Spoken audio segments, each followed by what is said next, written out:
হরে কৃষ্ণ। পুরুষোত্তম মাসের মাহাত্ম্য কী? পুরুষোত্তম মাসের এত মাহাত্ম্য যে কার্তিক মাসের থেকেও পুরুষোত্তম মাস সর্বশ্রেষ্ঠ। 12টি মাসের মধ্যে কার্তিক মাস সর্বোত্তম, আর কার্তিক মাসের থেকেও সহস্র গুণ উত্তম হচ্ছে পুরুষোত্তম মাস। কারণ এই পুরুষোত্তম মাসে একবার গঙ্গা স্নানে 12,000 বছর গঙ্গা স্নানের ফল লাভ হয়। 100টি অশ্বমেধ যজ্ঞ করলে স্বর্গের ইন্দ্রিয় পদ লাভ হয়। আর এই পুরুষোত্তম ব্রত পালন করলে 1000 অশ্বমেধ যজ্ঞের ফল পাওয়া যায়। এতটাই মাহাত্ম্যপূর্ণ এই পুরুষোত্তম মাস। শুধু তাই নয়, এই পুরুষোত্তম মাস 10 লক্ষ গুণ ফলদায়ক।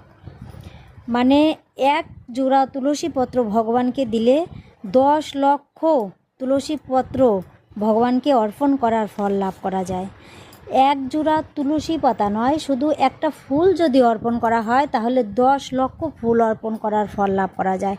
মানে ভগবানের যত সমস্ত কার্যই করা হোক না কেন, একবার করলে বা একটি করলে তাতে 10 লক্ষ গুণ ফলদায়ক।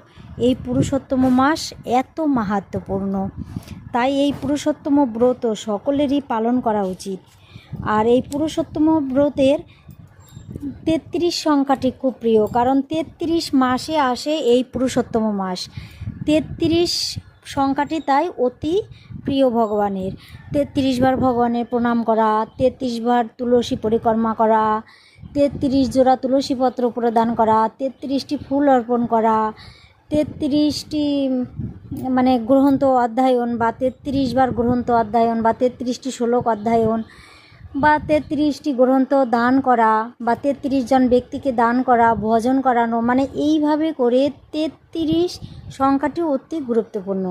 যে কোনোভাবে 33 সংখ্যাটি আপনি রাখতে পারেন। যেমন আরতি করার সময় 33 বার প্রদীপ ঘোরানো বা 33টি প্রদীপ দেওয়া ভগবানকে, এইভাবে করে 33 সংখ্যায় কার্য করতে পারেন। এতে ভগবান আরও অতি সন্তুষ্ট হয়। আর 33 বার যে কর্ম করা হবে তাতে বুঝতেই পারছেন 33 বার 10 লক্ষ ফলদায়ক লাভ আপনার। তার জন্য 33 সংখ্যায় কার্য করা অতি উত্তম। তো এটা হচ্ছে সাধনার মাস। এই মাসে অবশ্যই সকলেই ভগবানের সেবাবিধি কার্য করবেন আর ভগবানের অতি প্রিয় হতে পারবেন। হরে কৃষ্ণ।